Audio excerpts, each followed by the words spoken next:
He called me as I was outside, and I told him to call building security immediately. Security escorted a hysterical and shouting Laura from the premises. Sam said she looked completely unhinged. She was screaming that I was holding her emotional support documents hostage inside Sam's apartment. The smear campaign has intensified. Sarah, a mutual acquaintance, more hers than mine, called me, ostensibly to offer sympathy, but it quickly became clear she was fishing for information for Laura.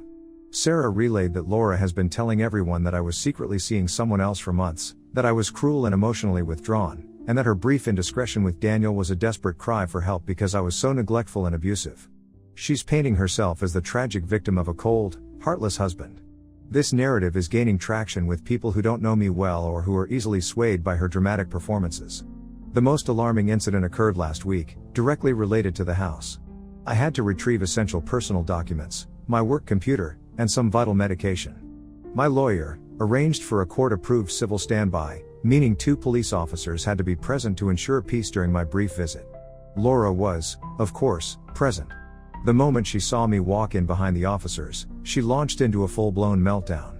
She clutched her stomach dramatically, stumbled, and then collapsed onto the living room floor, wailing at the top of her lungs. She started screaming that she was pregnant with my child and that the stress I was putting her through was causing her to have a miscarriage right there and then. I was utterly dumbfounded. We hadn't been intimate for several months, well before I discovered the affair. There was no possibility she was pregnant by me. The police officers looked extremely uncomfortable, unsure how to handle the situation.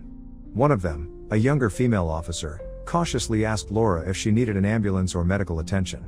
Suddenly, Laura's agonizing pain seemed to subside slightly. She made a show of bravely trying to sit up, waved a weak hand, and said she'd be fine, but then she fixed me with a venomous glare and said,